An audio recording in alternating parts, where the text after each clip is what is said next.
Viewer discretion is advised.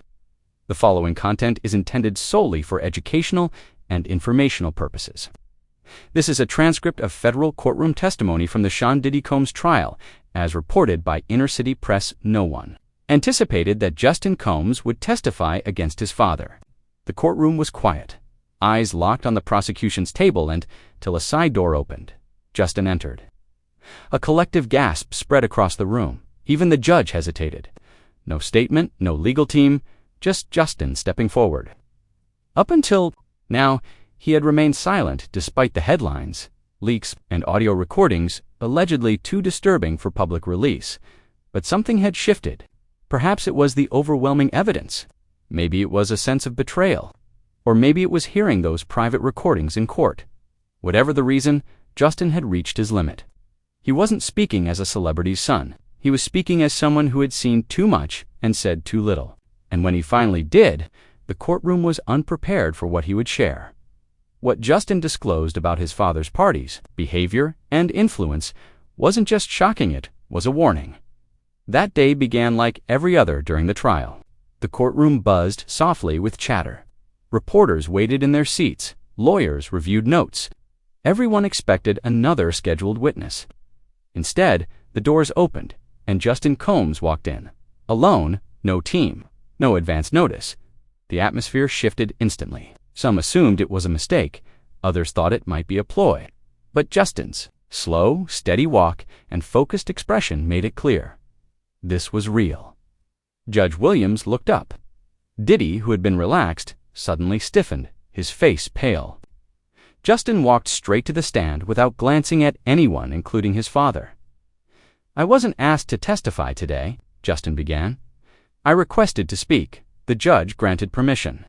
From that moment, the trial took a different course.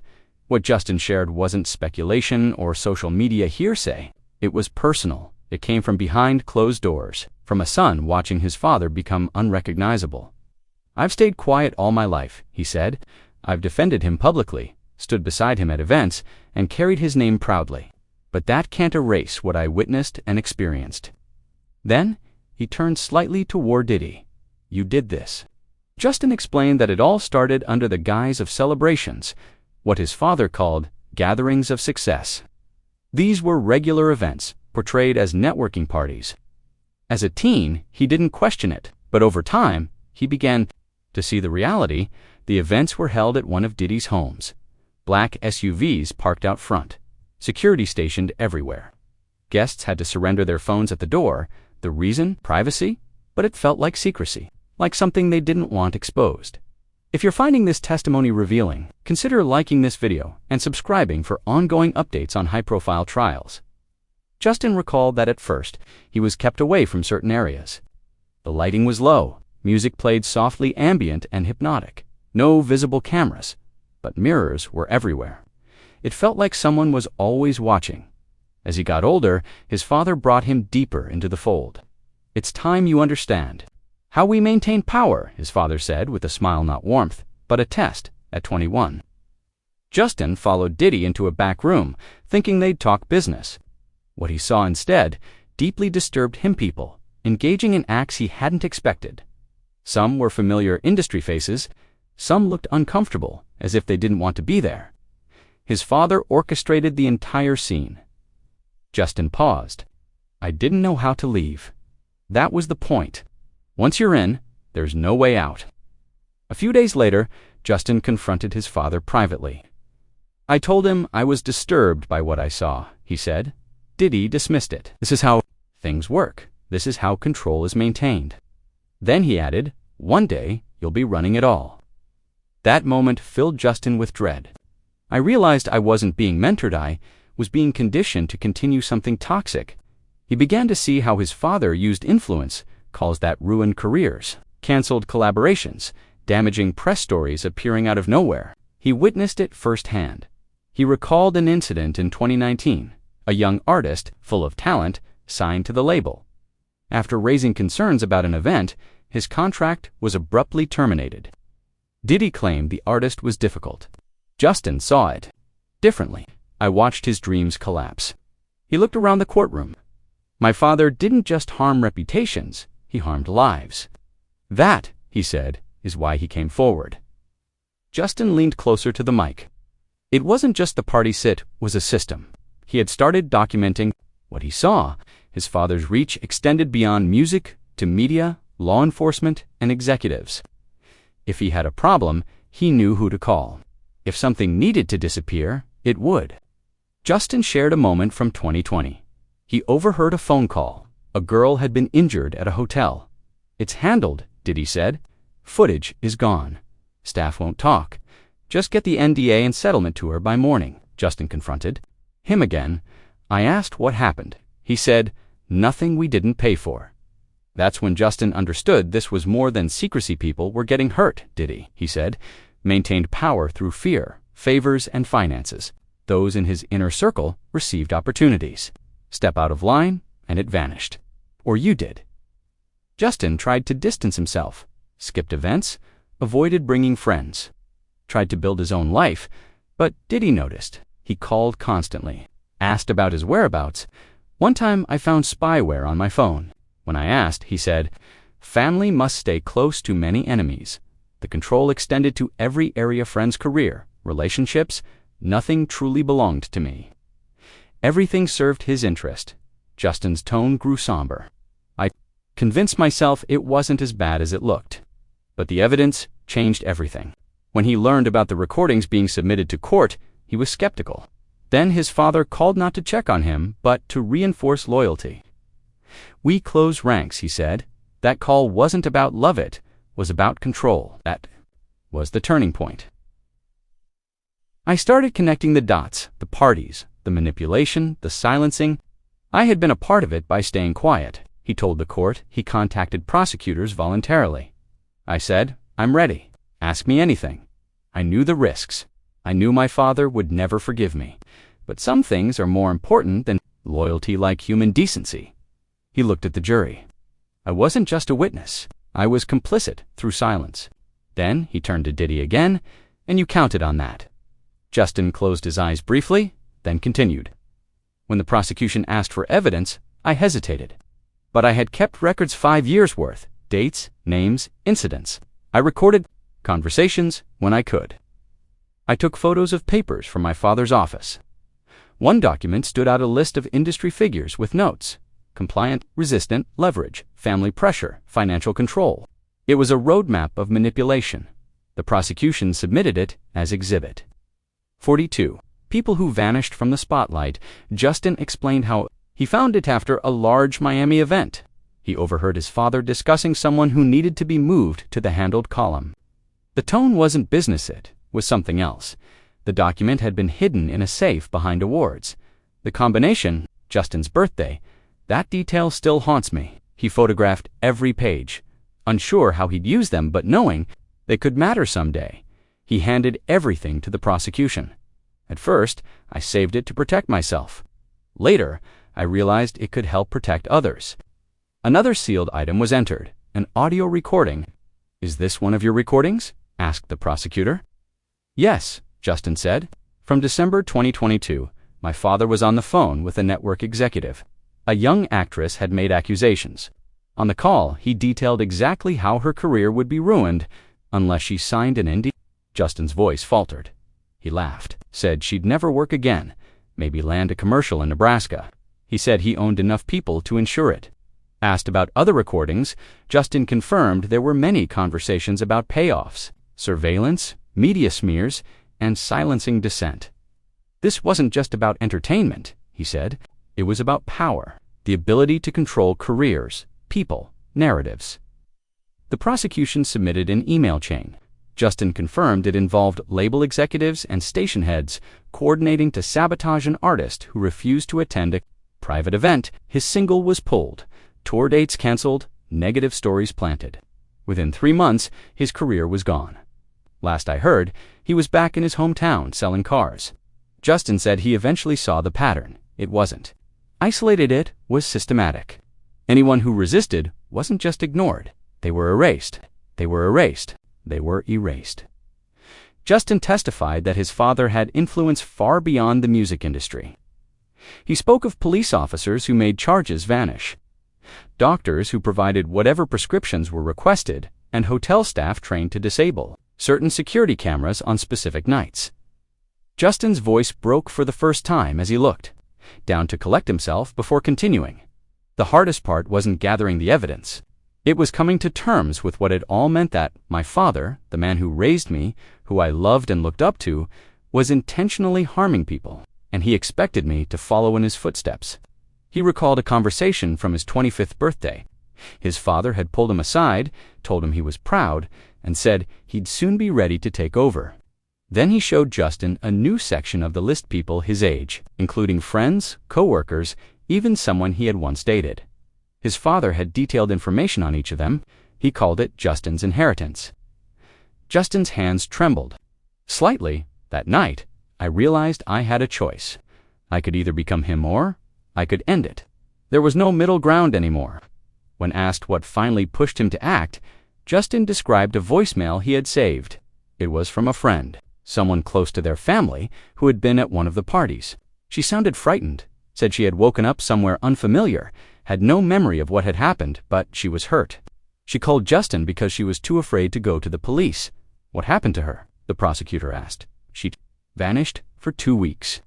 When she returned, she had a new car, a new apartment, and she never mentioned that night again.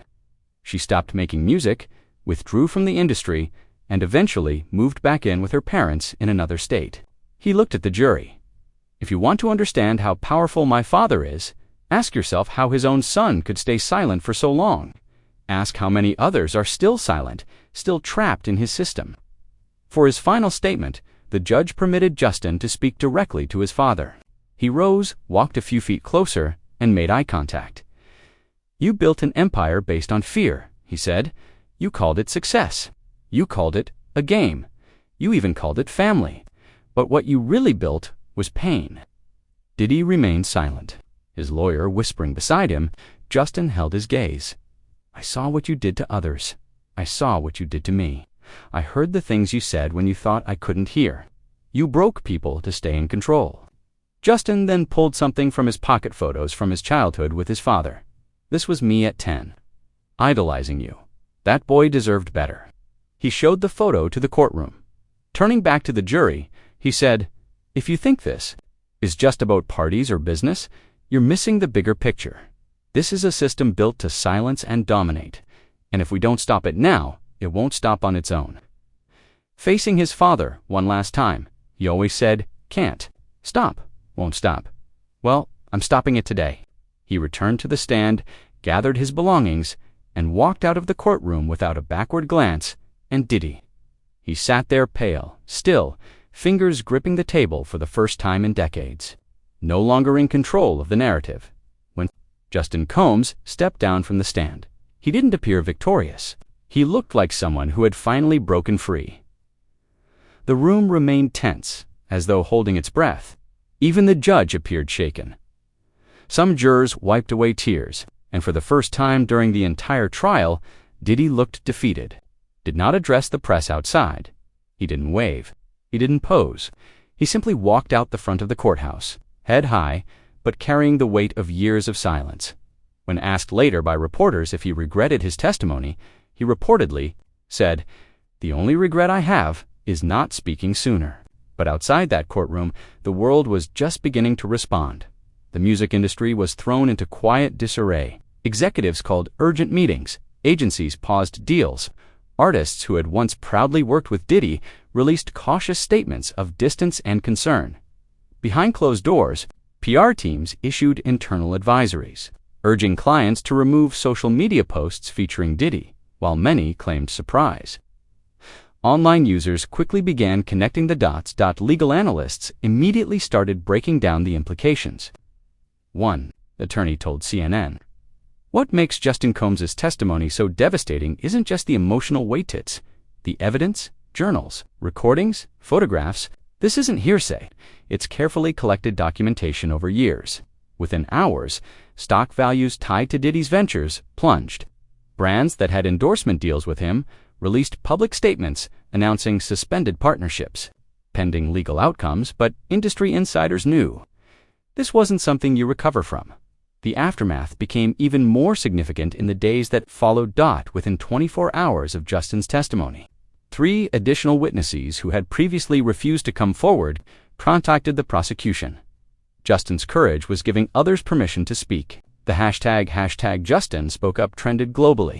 Survivors of abuse across the industry shared their stories, many for the first time. It wasn't just about Diddy anymore.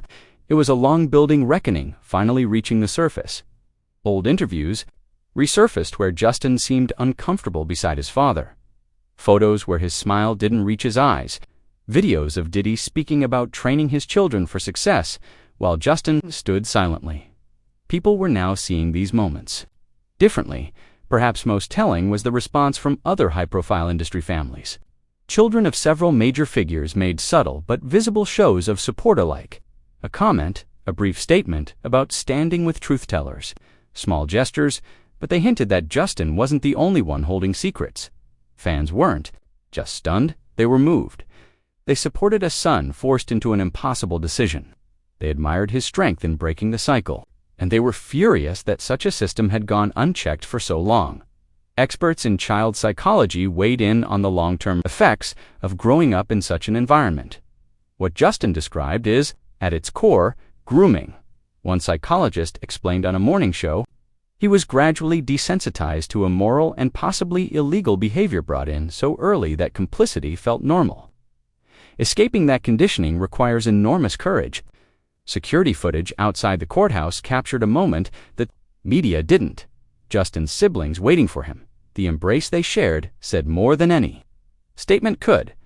This wasn't just one man testifying. It was a family finding its way back to truth the day after. Justin posted a single message online, a black and white photo of himself as a child. The caption read, "Truth is heavy, but lies are heavier. I choose light." Within hours, it became the most shared post in Instagram's history. 3 major documentary teams contacted Justin within days, but his representatives issued a short reply. Justin testified to seek justice, not attention. He will not be participating in any media projects at this time. If this story moved you, please hit the like button and subscribe. We bring you in-depth updates on major cases with clarity and accuracy. Back inside the courtroom, Diddy's defense team scrambled. Their strategy had relied on family unity and character references. Justin's testimony shattered that in a last-ditch attempt. They filed a motion to have his words removed from the record, citing emotional bias. The judge rejected it immediately. Legal scholars predicted Justin's testimony would be studied. In law schools for years, it's rare to see such complete, organized evidence from an insider, said a former prosecutor. In cases like this, we usually get fragments. Justin gave us the full story. Financial consequences followed swiftly by week's end. Diddy's business empire had lost an estimated $500 million in value. Contracts were canceled, partnerships ended, and assets frozen pending the trial's outcome. But what captured people's attention was the human cost. Former employee assistants, drivers, producers began confirming Justin's claims. A former assistant described how people came out of private meetings, changed confident one moment, broken the next. A driver recalled picking up young guests from hotels who didn't remember how they got there. Perhaps the most powerful moment came a week after Justin's testimony. The prosecution called a surprise witness, the same friend he had mentioned in his testimony, speaking from behind a privacy screen to protect her identity. She confirmed everything Justin had said and added harrowing details. Of her own, Justin's testimony hadn't just been personal, it had broken the illusion. Now, truth was spilling out from every corner of an industry built on secrecy. The ripple effect reached even further. Politicians, who had accepted donations from Diddy's foundations, quickly pledged to redirect funds to survivor support programs. Universities began discussions about renaming buildings named after him. Therapists saw a spike in clients from the entertainment world seeking help. What we're witnessing is a shared trauma response, said one industry-focused psychologist. Many people are realizing they weren't isolated victims, they were part of a much larger pattern. Justin stayed out of public view in the weeks that followed. Sources said he was in therapy, reconnecting with family, and focusing on healing. He didn't do this for attention, One friend told a reporter, "He did it because it was the right thing to do."